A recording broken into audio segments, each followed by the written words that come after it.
मनुष्य का अहंकार मानने को राजी नहीं होगा। मनुष्य के अहंकार के विपरीत जाती है यह बात। मनुष्य तो मानना चाहता है कि सारे बल का स्रोत उसके भीतर है। रोज रोज अनुभव करता है कि निर्बल है, प्रतिपल अनुभव करता है कि निर्बल है, फिर भी माने चला जाता है कि बल का स्रोत मेरे भीतर, कि मैं बलशाली हूं।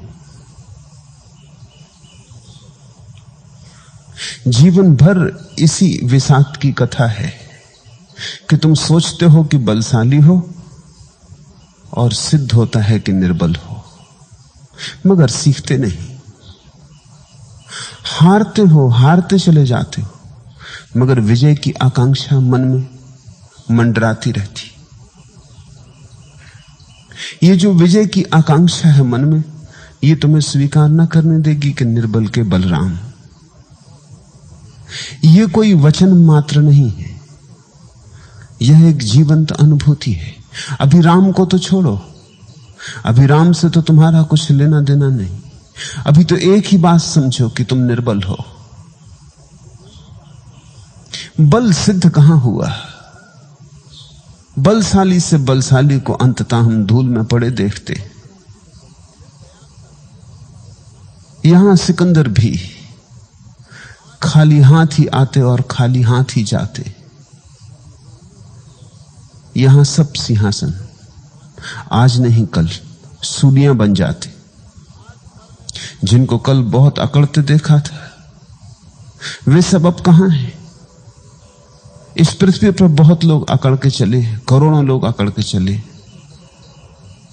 उन सब की लाशें धूल में मिल गई। वे सिर जो आकाश में उठे थे और जिन्होंने बड़े दावे किए थे, वे सब दावेदार कहां हैं? आज उनका कोई नामो निशान भी नहीं। अभिराम को छोड़ो, क्योंकि जब तक तुम्हें अपनी निर्बलता का पूरा पूरा एहसास ना हो जाए, तुम्हारा रुआ रुआ न कहने लगे तुमसे कि मैं निर्बल हूं, तब तक तुम राम के बल को न जान सकोगे, राम को न जान सकोगे। इस सूत्र में बड़ा रहस्य छिपा है। यह काव्य ही नहीं है, इसके भीतर वो चिंगारी छिपी है कि तुम्हारे सारे जीवन को रूपांतरित कर दे। इसके भीतर सारी आध्यात्मिक परिवर्तन की कीमिया छिपी है। यह सूत्र बड़ा क्रांतिकारी सूत्र है, मगर शुरू करो अपनी निर्बलता से। मन तो मानने को राजी नहीं होता। मन कहता है मैं और निर्बल। रहे होंगे सिकंदर और दूसरे निर्बल, और रहे होंगे करोड़ों लोग जो हार गए, मैं और हारूंगा। मैं सिद्ध करूंगा कि मैं अपवाद हूं। प्रत्येक मनुष्य का मन यही कहता है कि मैं अपवाद हूं, मुझ पर नियम लागू नहीं होते। मैं नियमों से बच जाऊंगा, कोई तरकीब निकाल लूंगा। ये नियम अगर आदमी के बनाए नियम होते तो शायद तुम तरकीब निकाल भी लेते, मगर ये नियम शाश्वत है, आदमी के बनाए नहीं है। उल्टा इन्हीं नियमों ने आदमी को बनाया है, इसलिए आदमी इनसे बच के निकल नहीं जा सकता। यहां कोई अपवाद नहीं होता। ये नियम सार्वभौम है। मनुष्य निर्बल, इसका अर्थ क्या है? इससे तुम अपने मन में दीनता मत ले आना, अन्यथा फिर चूक हो गई। एक तो अहंकार है जो मानने को राजी नहीं होता कि मैं और निर्बल, मैं और निर्बल कभी नहीं।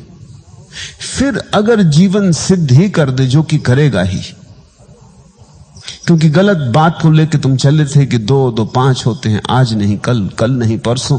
जिंदगी तुम्हें कहेगी, बहुत रूपों में कहेगी कि 2 2 4 होते। कब तक तुम खींचोगे इस झूठ को? एक न एक घड़ी ये झूठ गिर ही जाएगा। झूठ चल नहीं सकते। बैसाखियां दे दो उन्हें सत्य की, थोड़े बहुत घिसट सकते,